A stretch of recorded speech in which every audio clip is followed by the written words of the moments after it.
Good morning everyone. Physics fact के YouTube channel में आप सभी का बहुत बहुत स्वागत है। और आज हम बात करेंगे फिजिक्स के एक नए टॉपिक की, जिसका नाम है the effect produced by charge putting on the conductor. हम किसी कंडक्टर पर एक चार्ज रखेंगे या उस कंडक्टर को चार्ज डिस्ट्रीब्यूट करेंगे किसी एक्सटर्नल मशीन के द्वारा।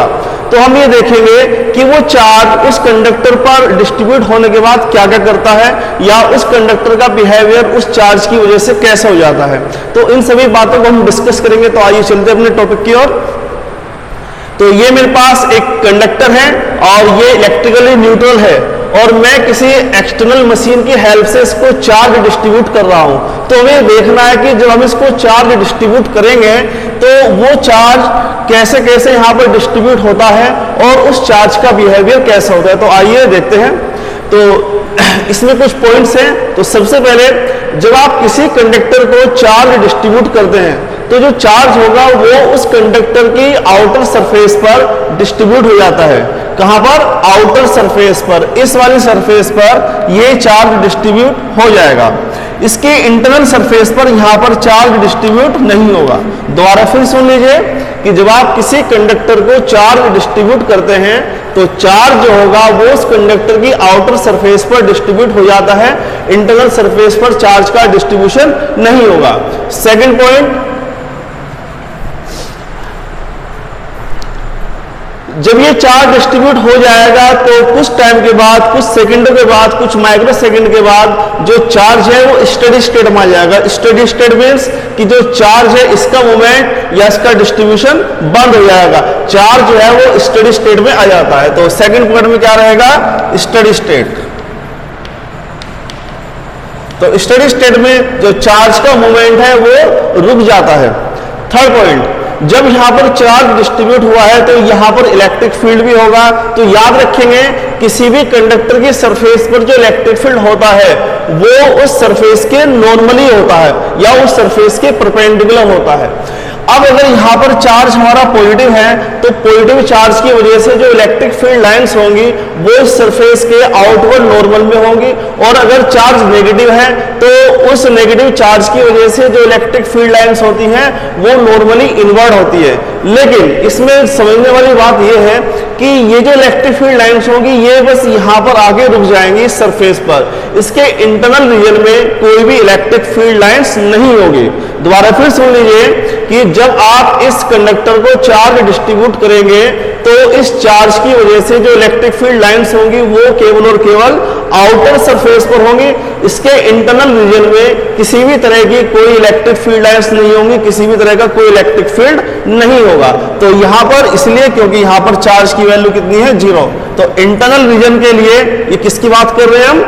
कंडक्टर की। तो कंडक्टर के इंटरनल रीजन में कोई भी चार्ज डिस्ट्रीब्यूट नहीं होता और यहां पर किसी भी तरह का कोई इलेक्ट्रिक फील्ड नहीं होता। जो भी कुछ होता है डिस्ट्रीब्यूशन या इलेक्ट्रिक फील्ड लाइंस वो सब इसके आउटर सरफेस पर होती है। नेक्स्ट पॉइंट, अगर मैं यहां पर एक कैविटी बना देता हूं, ये मेरे पास एक कंडक्टर है और मैंने यहां पर एक कैविटी बना दी। कैविटी मींस कि मैंने यहां से कंडक्टर का कुछ मैटर बाहर निकाल लिया, तो यहां पर ये खाली स्थान बच जाएगा, इसको हम कैविटी बोलते हैं। अब मान लीजिए कि मैंने इस कैविटी के सेंटर पर कोई चार्ज रखा है। ये जो कैविटी है, मैंने इस कैविटी के सेंटर पर कोई चार्ज रखा है, तो क्या होगा? जो एक कैविटी है, इस कैविटी के इंटरनल सरफेस पर यहां पर equal and opposite charge induce हो जाएगा। अगर मैंने यहां पर चार्ज क्यों रखा है तो इस इंटरनल सरफेस पर इतना ही चार्ज आएगा, लेकिन नेगेटिव चार्ज यहां पर इंड्यूस होगा, और यहां पर किसी तरह का कोई भी चार्ज इंड्यूस नहीं होगा। इसके बाद जो इस कंडक्टर की जो आउटर सरफेस है, ये वाली सरफेस, यहां पर इतना ही पॉजिटिव चार्ज इंड्यूस हो जाता है। दोबारा फिर सुन लीजिए, अगर मैं यहां पर एक पॉजिटिव चार्ज इसके सेंटर पर रखता हूं तो इस चार्ज की वजह से इस कैविटी के इंटरनल सरफेस पर नेगेटिव चार्ज इंड्यूस होगा और इस कंडक्टर की आउटर सरफेस पर पॉजिटिव चार्ज इंड्यूस हो जाएगा। नेक्स्ट पॉइंट, इस चार्ज की वजह से यहां पर एक इलेक्ट्रिक फील्ड होगा इस कैविटी के अंदर, लेकिन इस कंडक्टर पर कैविटी के बाहर और इस आउटर सरफेस के बीच का जो रीजन है यहां पर किसी तरह का कोई इलेक्ट्रिक फील्ड नहीं होगा। तो इस चार्ज की वजह से यहां पर इलेक्ट्रिक फील्ड होगा, यहां पर इलेक्ट्रिक फील्ड नहीं होगा, और इस कंडक्टर के आउटर सरफेस के बाहर यहां पर भी इलेक्ट्रिक फील्ड होगा। तो स्टूडेंट ये कुछ की पॉइंट्स थे, इसको मैं दोबारा एक बार रिवाइज कर देता हूं। पहला पॉइंट, जब आप किसी कंडक्टर को चार्ज डिस्ट्रीब्यूट करते हैं तो चार्ज जो है वो उसके आउटर सरफेस पर डिस्ट्रीब्यूट हो जाएगा, इंटरनल रीजन में किसी भी तरह का कोई चार्ज नहीं आएगा। दूसरा पॉइंट, जो चार्ज होगा वो स्टेडी स्टेट में आ जाएगा, कुछ टाइम के बाद, कुछ माइक्रो सेकंड के बाद चार्ज का जो मूवमेंट है वो रुक जाएगा। तीसरा पॉइंट, इस आउटर सरफेस पर जो इलेक्ट्रिक फील्ड होगा वो नॉर्मली आउटवर्ड होगा अगर चार्ज पॉजिटिव है, और अगर चार्ज नेगेटिव है तो वो नॉर्मली इनवर्ड रहेगा, लेकिन इस कंडक्टर के इंटरनल रीजन में किसी भी तरह का कोई इलेक्ट्रिक फील्ड नहीं आएगा। नेक्स्ट पॉइंट, अगर मैं इस कंडक्टर के अंदर कोई कैविटी बनाता हूं और इस कैविटी के सेंटर पर कोई चार्ज प्लेस करता हूं, तो इस चार्ज की वजह से कैविटी के इंटरनल रीजन पर इतना ही नेगेटिव चार्ज आएगा और इस कंडक्टर के आउटर सरफेस पर इतना ही पॉजिटिव चार्ज इंड्यूस हो जाता है।